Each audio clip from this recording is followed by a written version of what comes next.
네, 안녕하십니까. 저희 모교 성경 공부 이제 벌써 5번째 시간인가요? 네, 저희 오늘 기도하고 제가 시작하도록 하겠습니다. 함께 기도하겠습니다. 주님 은혜와 사랑에 감사를 드립니다. 하나님 중심에 서는 교회라는 주제를 가지고 저희가 함께 하나님 말씀 살펴보고 또 우리 교회가 또 이 시대의 교회가 어떻게 바로 설지를 고민하고 생각하는 시간입니다. 하나님 퇴근하는 중에 또 아이를 또 재우면서 바쁘고 힘든 와중에도 이렇게 성경 공부를 사모하고 말씀을 사모하고 교회를 바로 세우기 위하여서 기도하고 이렇게 애쓰는 우리 성도들의 마음을 주님께서 귀하게 받아 주시옵소서. 저희들 함께 말씀을 통하여서 배움을 누릴 때에 하나님 이 배움은 머리로만 그치는 것이 아니라 우리의 손과 발과 행동과 우리의 삶의 모습으로 변화될 수 있도록 주님 인도하여 주시옵시고 이를 통하여 우리 브릿지 3040 공동체가 잘 세워지게 하시고 나아가 소망교회가 정말 하나님 말씀 위에서 든든하게 세워지는 중심에 선 교회 되도록 주님 인도하여 주시옵소서. 모든 것 주님께 맡기오며 예수 그리스도의 이름으로 기도드리옵나이다. 아멘.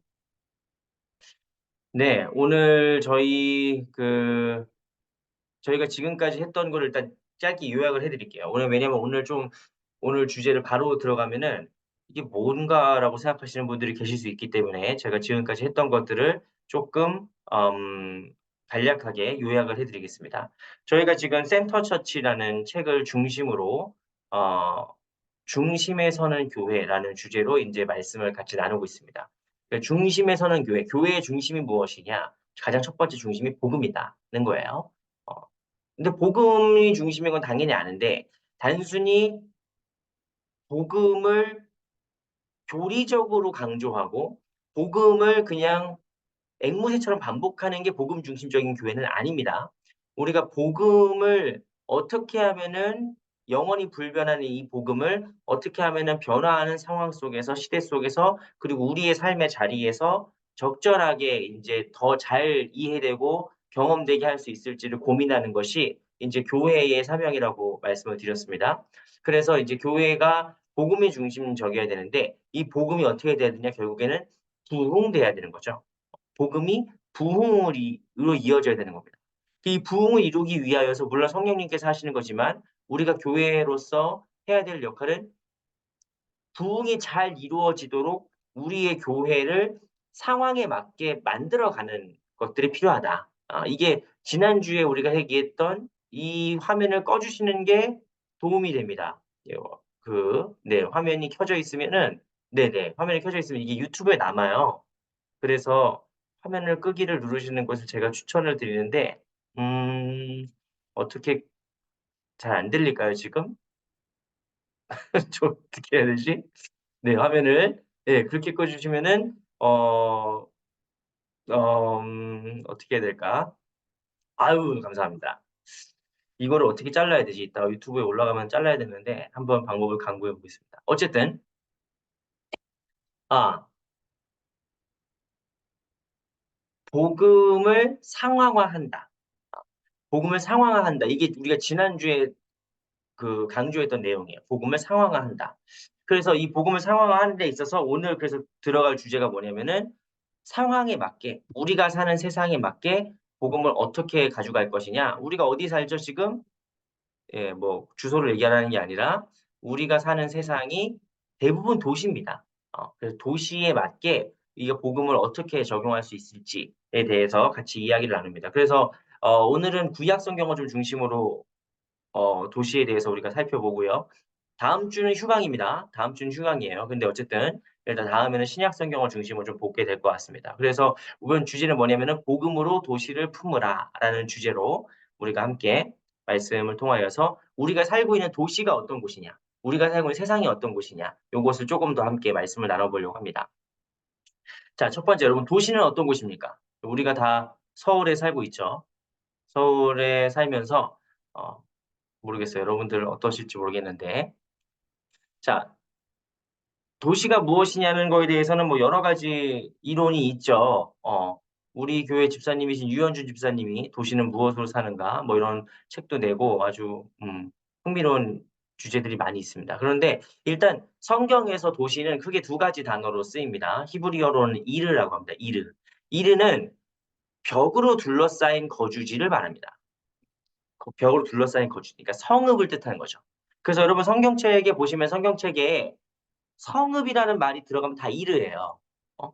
예, 예루살렘 뭐 성읍이란 말 들어가면 다 이르라는 말을 하는 거고, 그게 오늘날로 치면은 도시라는 뜻입니다. 도시. 요새나 벽으로 둘러싸인 거주지를 이르라고 하고, 여기에서 말하는 구약 성경에서 말할 때 이르는 인구 수를 얘기하는 것이 아니라 사람들이 모여 산다는 게 중요합니다. 사람들이 모여 산다.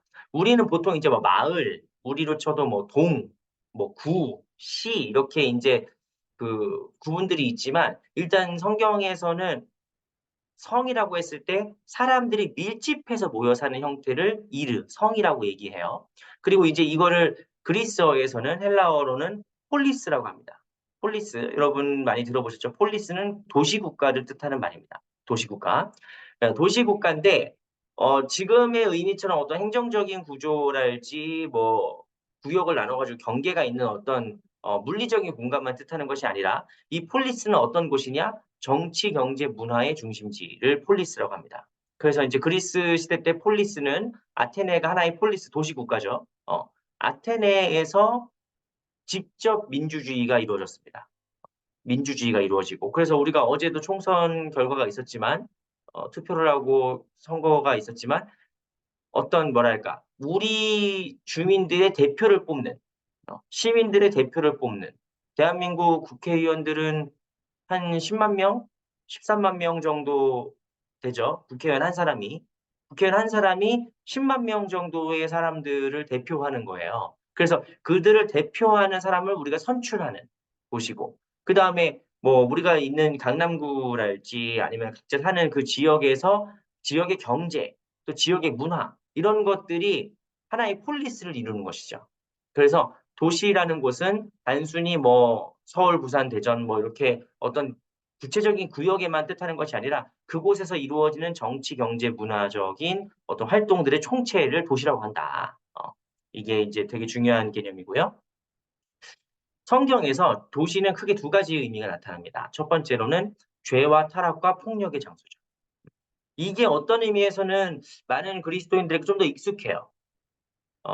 왜냐하면은 어떤 미국의 공동체 같은 경우는 도시는 악하다, 문명은 악하다 해가지고 이제 그 산속으로 들어가는 공동체들이 있어요. 산속에 들어가가지고 이제 어, 현대적인 문명과 거리를 두고 하나님이 주신 자연 방식대로 살아야 된다고 하시면서 그 공동체가 있는데 뭐 훌륭하시죠. 사실 그분들이 살아가는 삶도 대단히 훌륭하고 어, 그런데 사실 너무 이렇게 일방적인 생각인 것 같긴 한데 어쨌든 어, 그런 분들이 있습니다. 도시는 악하다. 예, 도시는 언제나 죄와 타락과 폭력이 가득한 곳이죠. 지금 제가 사진으로 띄워놓은 곳을 혹시 아시는 분 있으면 손을 한번 들어주셔도 될 것 같은데 뭐 예, 들지 마세요. 이게 카메라 켜시면은 또 나오기 때문에 제가 지금 사진으로 여기 보여드린 곳은 제가 차마 한국의 사진을 보여드리지 못했어요. 여러분들 다 자주 가는 곳일까 봐.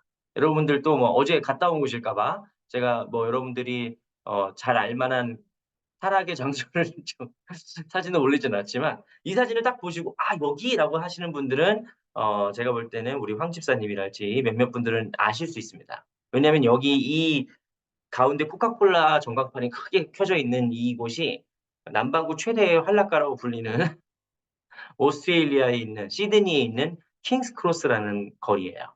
킹스 크로스 역에 이렇게 가서 보면은 이 코카콜라 전광판이 크게 이 상징처럼 돼 있고 이 안에는 이제 온갖 좀 이렇게 향락, 좀 이렇게 뭐 그 뭐랄까 사창가 뭐 이런 것들이 이제 질비하게 나와 있는 그런 곳이죠. 아, 아시네요. 자, 킹스 크로스 알고 계세요.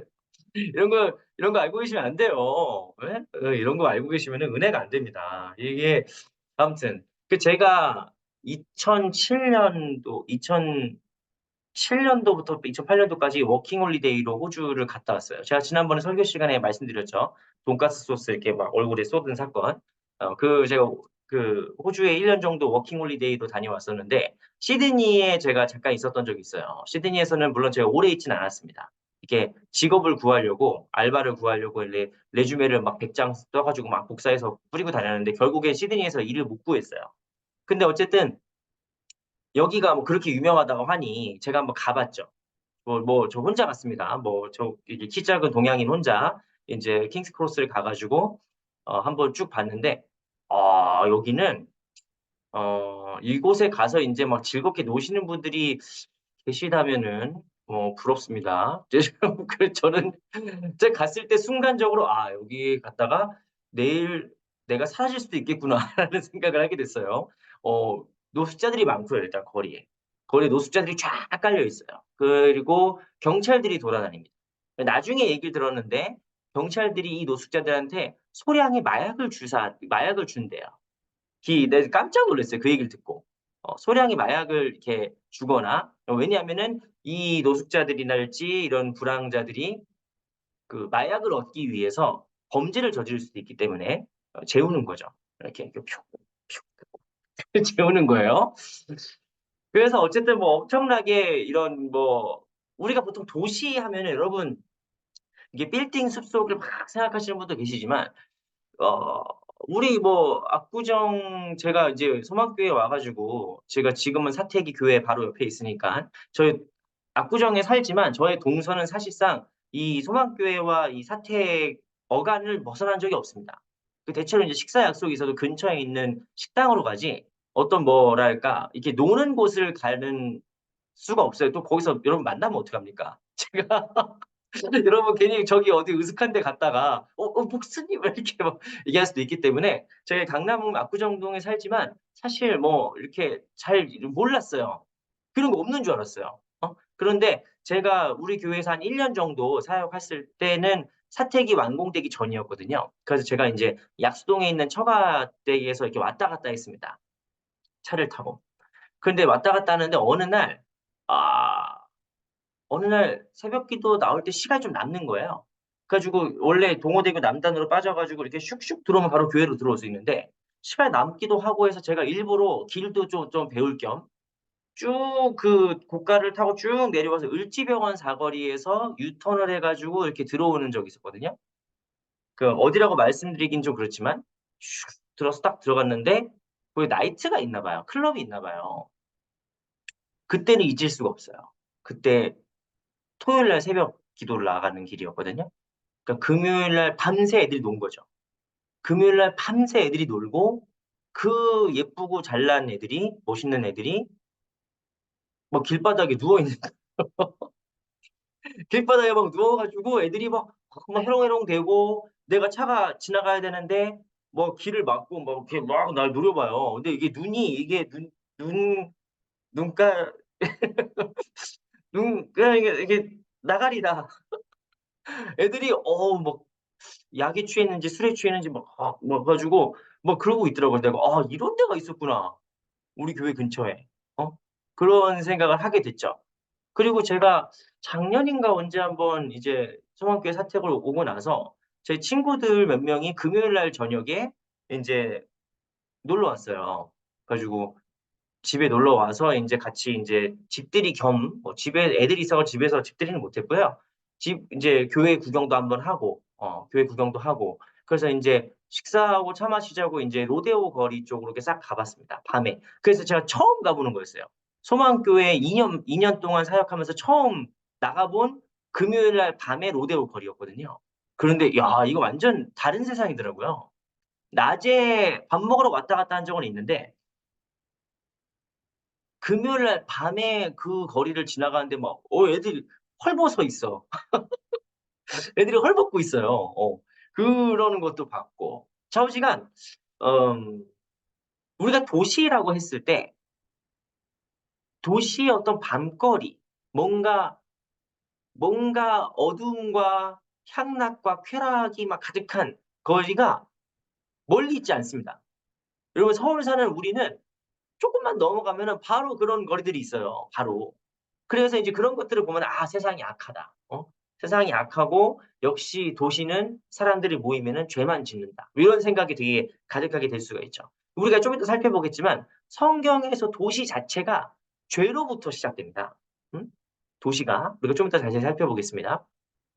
그 창세기 4장에서는 가인이 성읍을 지어요. 이르. 가인이 성읍을 짓고, 그 다음에 창세기 11장의 말씀 보시면 사람들이 모여서 성읍을 만들고 뭘 지으려고 합니까? 탑을 만들려고 하죠. 바벨탑을 만들려고 합니다. 그리고 성경에서 제일 대표적으로 저주받은 도시, 하나님의 심판을 받은 도시가 어디예요? 소돔과 고모라죠. 이런 것들을 우리가 봤을 때, 아, 도시하면 우리가 어떤 생각이 떠오릅니까? 아, 이건 죄와 타락과 폭력이 가득한 곳이다. 라고 하는 게 성경에 나와 있는 관점이기도 해요. 완전 잘못된 생각은 아닙니다. 그런데 그렇다고 해서 하나님이 도시를 악하게 보시느냐? 그건 또 아니에요. 그것도 아니에요. 성경에서 도시는 동시에 어떤 곳이냐? 구원과 회복의 장소입니다. 이 사진을 보고 어딘 줄 아시는 분이 계실까요? 이 사진을 보고 제가 뭔가 아름다운 도시 사진이 뭐가 있을까 막 찾아봤는데 어, 이 사진을 보고 아시는 분 채팅으로 남겨주시고요. 없으셔도 상관없습니다. 저는 안 가봤어요. 이곳에 안 가봤기 때문에. 근데 어쨌든 하나님이 성읍을 악하게 보시냐, 도시를 악하게 보시느냐? 그렇진 않아요. 좀 이따 더 살펴보겠습니다. 성경에서 성읍은, 도시는 하나님이 인간에게 허락하신 장소이기도 합니다. 인간이 번창하는 곳이고 사람들이 모여 사는 것이 행복한 거예요. 사람들이 모여 사는 것이 안전한 겁니다. 그래서 하나님께서는 이 성읍에서 평화와 화해와 화평이 이루어지는 것을 기뻐하세요.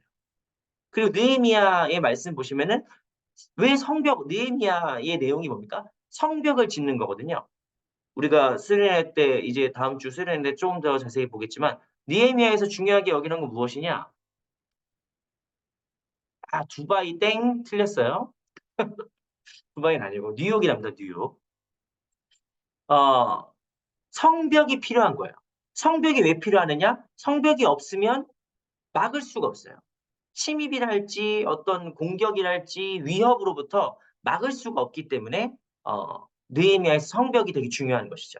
우리의 삶과 우리의 문화와 삶을 보호하는 장소가 성읍이죠. 도시인 겁니다. 그래서 도시에는 크게 세 가지의 기능이 있는데요. 물론 전문가들이 얘기하면 더 다양한 얘기가 나올 수 있겠지만 일단 저희가 중심으로 살펴보는 센터처치에서는 도시의 중요한 내용들을 안전과 안정이라고 봅니다. 안전, 세이프티와 스테빌리티가 있는 거예요. 도시는 안전한 곳입니다. 여기에서 아닌데요. 요즘 도시에 위험한 게 너무 많은데요. 목사님 뭘 잘 모르시나 봐요. 요즘 사건 사고가 얼마나 많습니까? 물론 많습니다. 도시에서 압도적으로 많죠. 어떤 뭐 강력 범죄랄지 여러 가지 사건 사고가 압도적으로 많습니다. 그런데 도시는 첫 번째로 도시 중요한 역할이 뭡니까? 적으로부터 적대적인 세력으로부터 저항을 하는 게 중요한 거죠. 어떤 위협으로부터 적대적인 군대나 침입자들이나 어떤 맹수나 이런 것들로부터 보호하는 역할을 첫 번째로 합니다. 그래서 도시라는 거는 한마디로 뭡니까? 문명입니다. 문명. 여러분 중에 혹시 남성분들 중에 문명이란 게임을 아시는 분이 계시다면은 지금 우리 사모님들께 사과하셔야 돼요. 회개하셔야 됩니다. 회개. 시빌리제이션, 문명이란 게임이 있어요. 이게 이제 그 별명이 타임머신이라는 어, 게임 별명을 갖고 있는 게임인데 이 게임이 왜 타임머신이냐면은 어, 문명을 켰는데 날이 새 있는 거죠. 새벽 밤을 샌 거예요. 이런 게임이라고 해요. 저도 한두 번 해봤습니다만 저는 그다지 게임을 그렇게 막 엄청 집중해서 막 하는 사람이 아니기 때문에 그다지 재미를 잘 느끼지 못했습니다. 근데 어쨌든 그 게임이 이제 원시 시대 때부터 문명을 짓는 게임이에요. 그래서 고대부터 현대에 이르기까지 그런 모든 발달사들이 나옵니다. 그런데 문명의 게임의 제일 중요한 건 뭐냐면 도시를 건설하는 거예요. 도시를. 어느 터에다가 도시를 짓고 그 도시에서 문명을 이루어가는 거죠. 그러니까 도시라는 건 결국 뭘 뜻하냐? 문명을 뜻합니다. 문명화 된다라는 걸 뜻하는 것이고요. 그래서 이 문명화된 도시에 뭐가 있습니까? 법과 질서가 잡히는 것이죠. 물론 오늘날 수많은 사람들이 도시에 살면서 여러 가지 사건, 사고가 벌어지는 것도 사실이지만 또 그런 사건과 사고를 막기 위해서 수많은 법과 질서와 체제들이 있는 것도 사실이죠. 그래서 우리가 도시라는 것이 첫 번째로 안전과 안정을 중요하게 생각하는 목적을 갖고 있다. 이런 생각을 가지면 되고요. 두 번째로 도시는 다양한 사람들이 모입니다. 옛날에 시골 같은 경우는 그냥 뭐 옆집에 개똥이, 뒷집에 뭐 소똥이 뭐 이렇게 사는 거죠, 인제. 다 아는 사람들이에요. 시족 사회이기도 하고 그 할아버지나 아버지나 아들이나 뭐 다 그냥 그곳에서 할아버지가 농사 지었으니까 아들도 농사 짓고 아들이 농사 지으니까 손자도 농사 짓고 이렇게 사는 거예요 그냥. 독일에서는 지금도 인제 그 흔적들이 남아 있습니다. 뭐 그 독일 사람들의 성씨가 나크나메라고 하는데 패밀리 나메. 그 성씨가 직업을 뜻하는 때가 되게 많아요. 직업을 뜻하는 경우. 그러니까 만약에 뭐 토마스 뮬러 그 독일 축구 선수 중에 되게 유명한 축구 선수 있어요. 토마스 뮬러라고 하면은 뮬러 시인의 토마스거든요. 뮬러 시인의 집에 사는 토마스. 뮬러가 성이니까.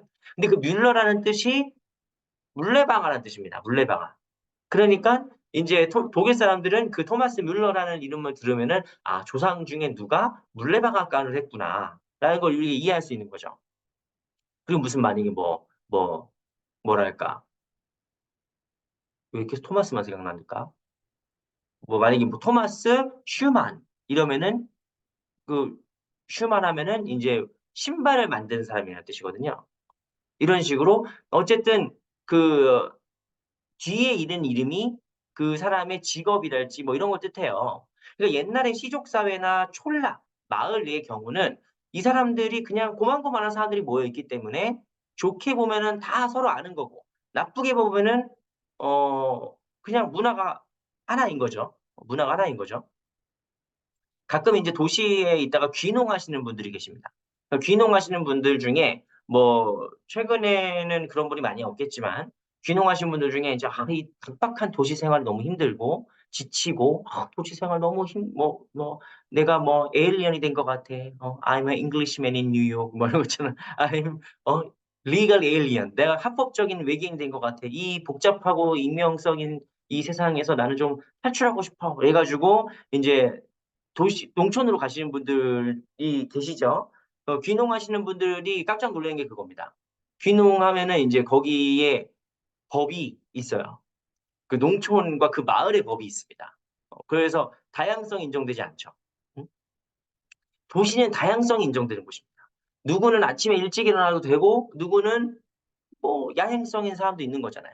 그러니까 다양한 삶의 환경들이 다양한 사람들의 모습들이 공존하는 것이 도시의 특징이기도 합니다.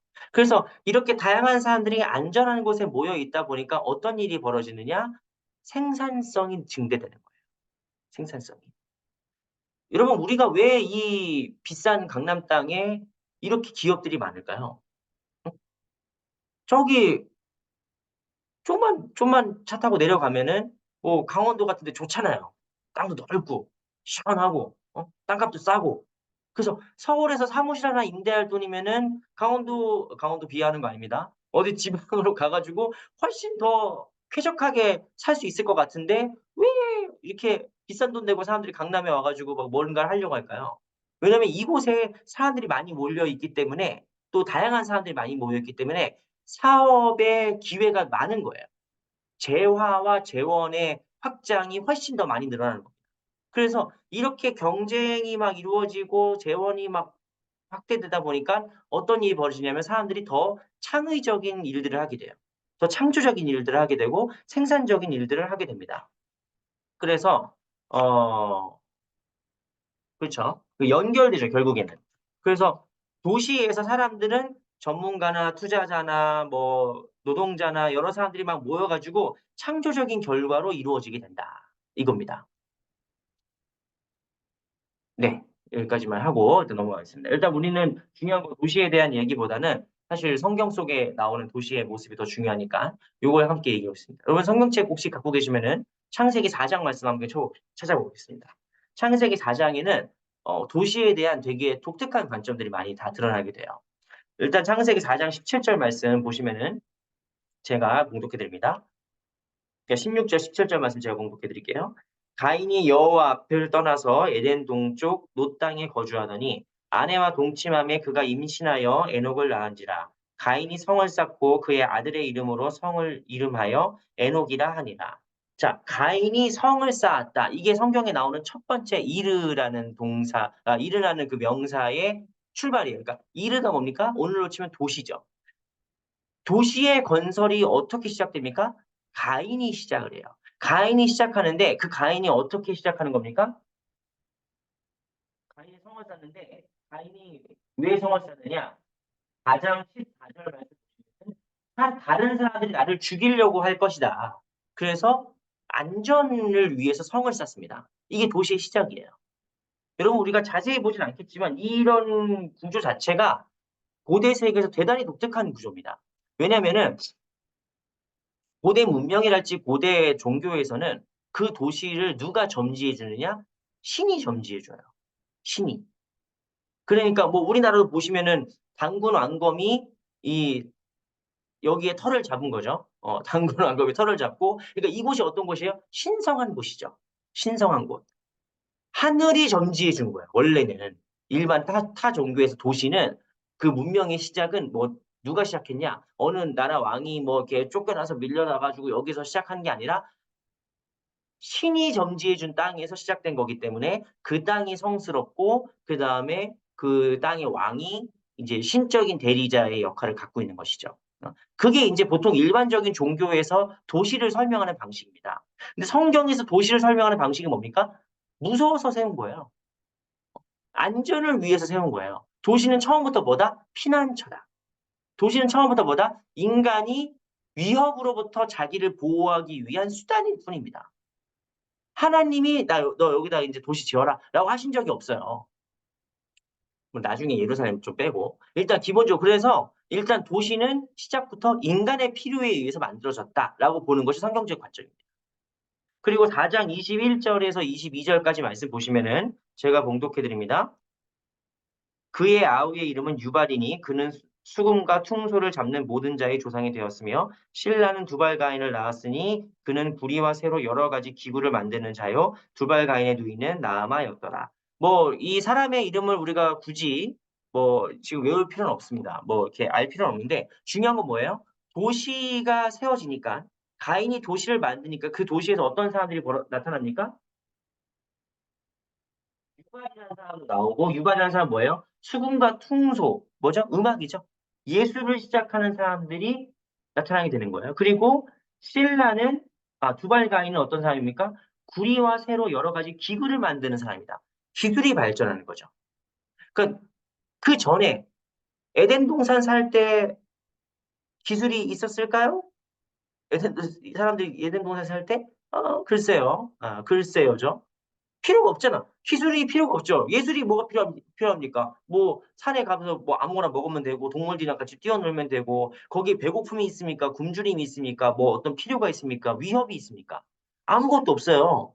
에덴 동산은. 그런데 인간이 타락을 하고 죄를 짓고 나와서 두려움을 느끼게 되고 불안을 느끼게 되고 그러니까 뭐가 필요한 거예요? 성읍이 필요하고 그 성읍에서 지내면서 기술이 발전하고 예술이 발전하게 되는 것이죠.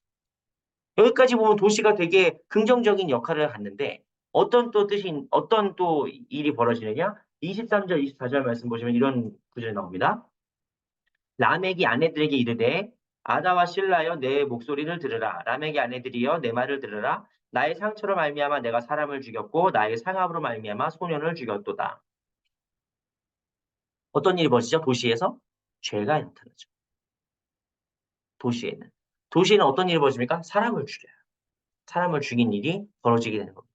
그래서 그냥 사실 오늘 모든 배움의 결론이긴 한데 도시는 죄악된 공간이면서 동시에 하나님의 하나님께서 우리에게 준 창조적인 에너지가 나타나는 곳이에요.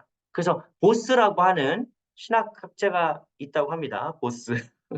이름이 보스 참 무서우신 분인데 어쨌든 이 보스라는 성서학자가 이런 글을 썼대요. 도시는 문화적인 에너지를 축적하지만 동시에 죄의 잠재로도 축적한다.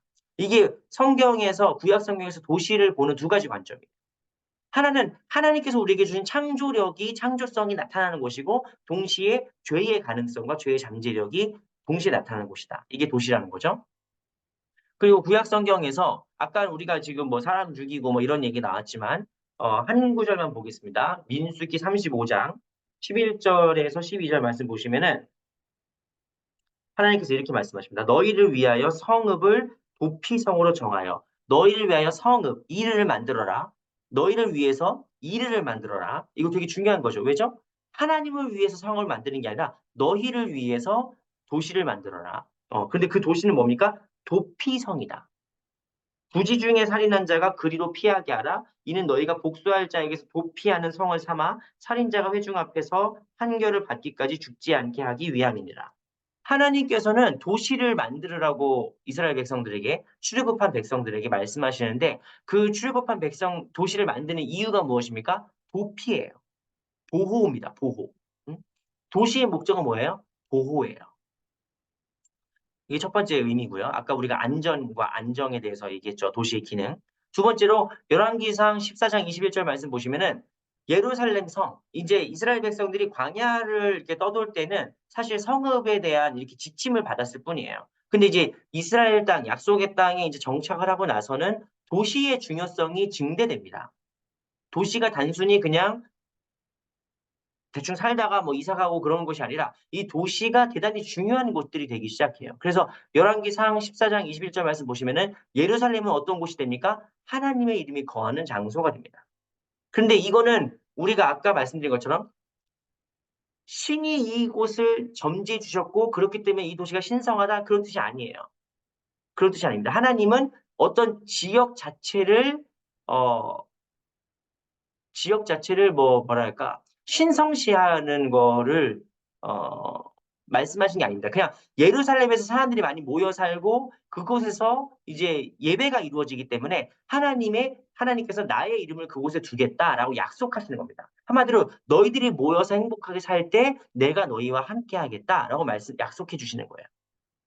그 나아가서 나중에 어떻게 되느냐? 도시는 하나님의 미래의 성읍, 미래의 도시로 어, 상징을 갖게 됩니다. 지금 우리가 사는 도시가. 그래서 나중에 시편에서 어떻게 찬양하냐? 하나님의 도시가 온 세상의 기쁨이 된다라고 발전되게 됩니다. 그래서 알렉 모티어라는 성경학자는 이사야의 모든 문서는 정확히 도시의 책이다.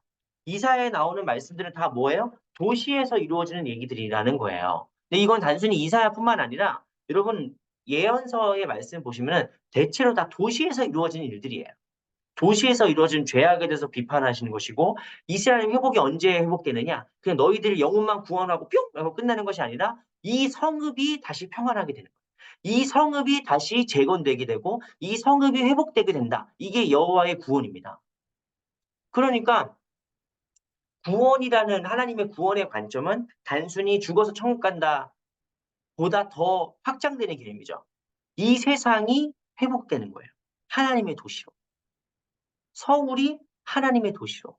우리가 사는 이 지역이 하나님께서 기뻐하시는 곳, 하나님의 이름이 거하는 장소로 회복되는 것이 하나님께서 원하시는 또 구약 성경이 긍정적으로 바라보는 도시의 모습입니다. 그래서 구약 성경에는 크게 두 가지의 모습이 다 있다고 보시면 돼요. 첫 번째는 이게 대표적으로 바벨론과 예루살렘이라고 우리가 얘기할 수 있는데 뭐 사진은 그냥 아무거나 갖고 온 거예요. 뭐 바벨론과 예루살렘 사진을 갖고 오려고 보니까 좀 잘 안 맞아가지고 어, 바벨론과 예루살렘의 갈등을 볼 수 있습니다. 바벨론이 상징하는 건 뭡니까? 인간의 도시죠. 바벨론이 상징하는 것은 무엇이냐?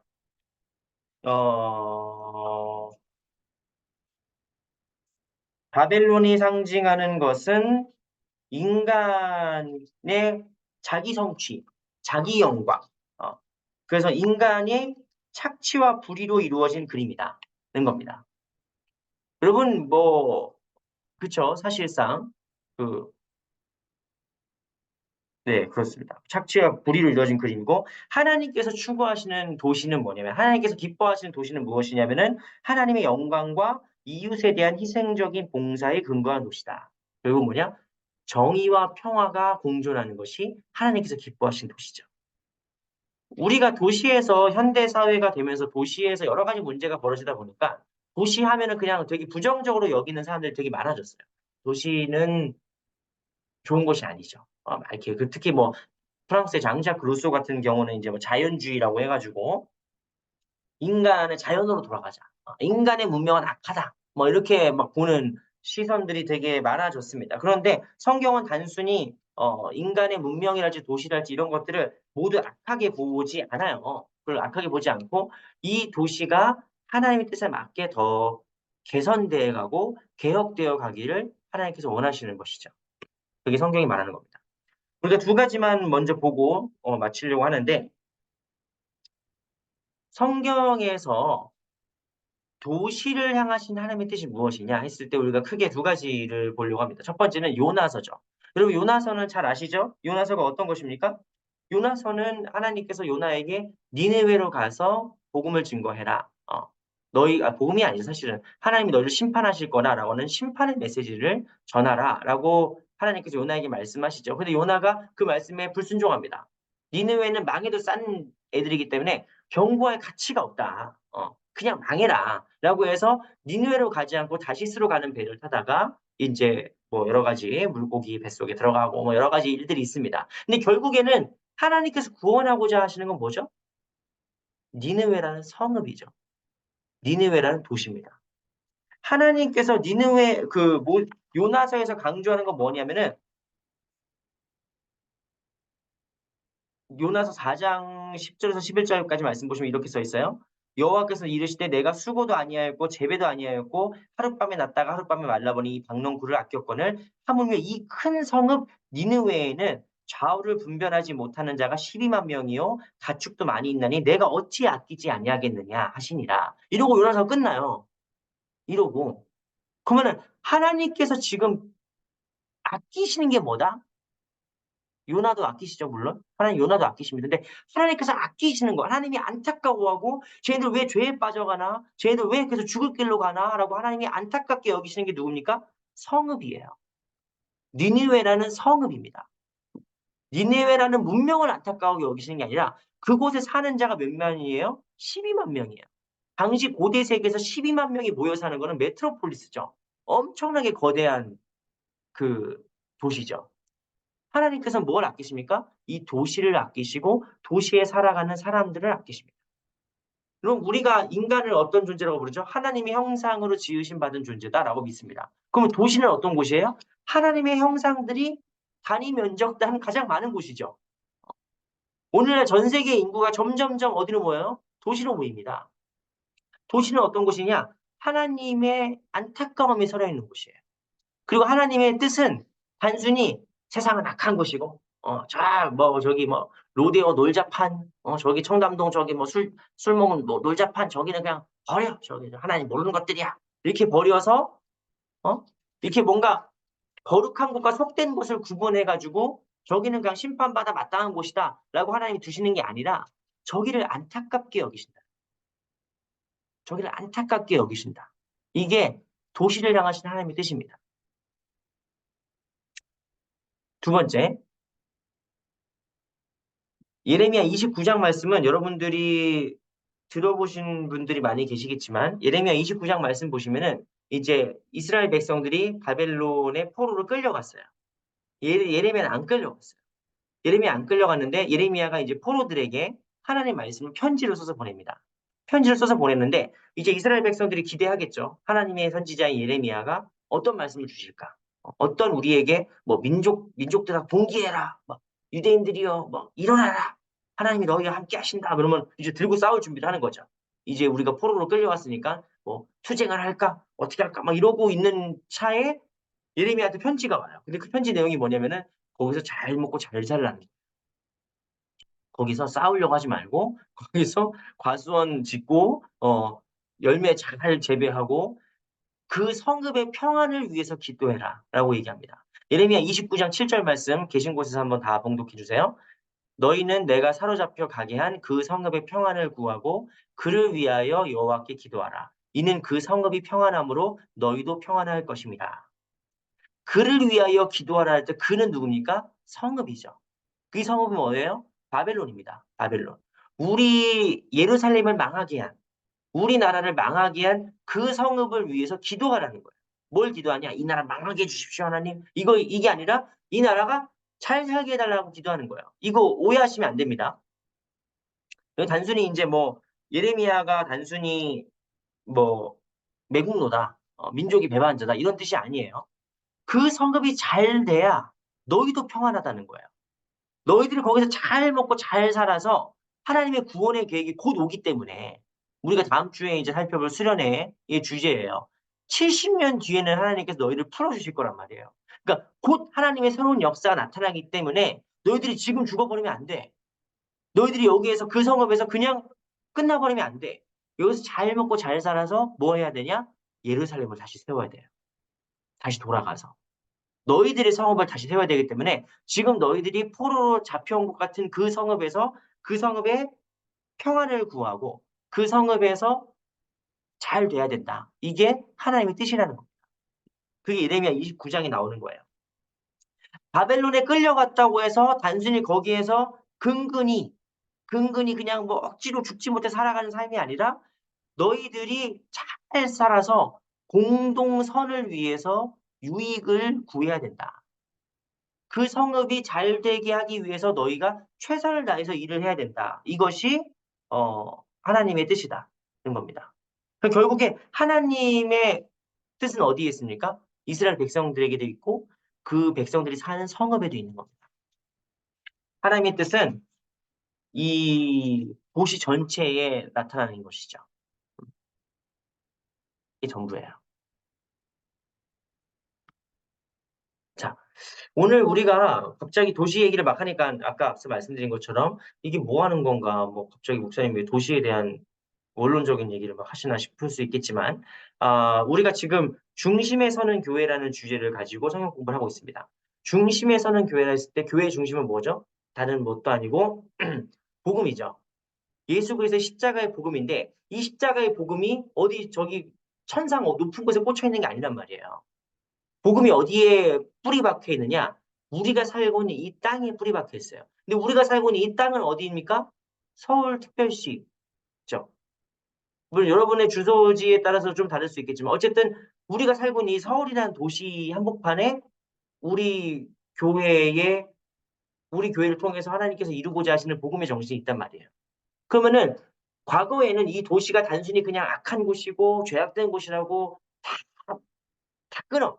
거룩은 구분이니까 다 끊어버려라. 이렇게 얘기할 수도 있고 아니면은 이 도시에 그냥 녹아들어가지고 뭐 우리나라 교회는 그런 경우가 많지 않지만 이 도시야 그냥 똑같아져 버리는 그런 위험성이 있죠. 우리가 언제나 이 중심에 서는 교회에서 중요하게 생각하는 거는 우리가 이제 어려운 말로 통전성이라고 하는데 양극단으로 치우치지 않는 거예요. 너무 원론적인 얘기에 갇혀가지고 율법주의가 되거나 아니면 너무 그냥 실용주의적인 거에만 치우쳐가지고 중심을 잃어버리면 안 되기 때문에 우리가 복음을 중심으로 삼았을 때 이 복음이 세워져 있는 토양이 어디냐? 지금 우리가 살고 있는 이 도시라는 거예요. 그래서 공간적인 이해가 대단히 중요하다. 우리가 살고 있는 우리 교회가 터잡고 있는 공간적인 이해. 특히 우리 교회는 강남이라고 하는 대단히 독특한 곳에 터잡고 있죠. 저는 강남 사람이 아니잖아요. 그래서 강남에 살면서 참 대단히 충격적인 일들을 많이 겪습니다. 사실 뭐 되게 많이 겪진 않아요. 제가 뭘 알겠어요. 근데 제가 살던 강북구에 2020년 GRDP라는 게 있어요. GDP는 국가 간의 어떤 그 수익에 대한 지표고, GRDP는 그로스 레기오날 뭐 RD, 디벨롭먼트 P 뭔가 아무튼 그 GRDP라는 게 있는데 이 GRDP를 통계를 본 적이 있거든요. 정확한 기억은 아닙니다만 제가 어렸을 때 살아왔던 강북구, 수유리, 아무튼 도봉구, 쌍문동 뭐 이런 데의 GRDP는 한 3조쯤 돼요. 3조. 그러면은 이거 만약에 틀렸으면 나중에 지워야겠다. 나중에 잘 강남의 GRDP가 얼마인 줄 아십니까, 여러분? 강남? 우리가 지금 살고 있는 강남의 GRDP 몇 배쯤 될 것 같으세요? 채팅으로 한번 얘기해 주시면은 자, 강북구가 3조입니다. 강북구가 3조고 도봉구도 3조예요. 그러면은 강남의 GRDP는 얼마일 것 같으십니까? 정확한 기록은 우리가 나중에 인터넷 한번 찾아보겠습니다. 강남의 GRDP는 제 기억이 맞다면 72조예요. 71조인가 72조예요.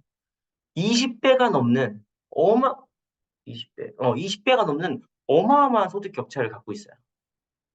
그러니까 우리가 이 지역에서 우리 교회가 이 지역에 터를 잡고 있고 하나님께서 이렇게 위대하게 78조라고요. 죄송합니다. 78조. 네, 더 컸네요. 네, 저 생각보다 더 컸네요. 하나님께서 이 비싸고 또 서울의 이 대한민국의 핵심적이고 노른자 핵심적인 이 지역에 하나님께서 우리 교회를 이렇게 부흥시켜 주시고 성장시켜 주신 것은 단순히 너희끼리 잘 먹고 잘 살아라 라고 하는 뜻이 아니란 말이죠. 우리가 감당해야 될 시대적인 사명이 있는 거예요.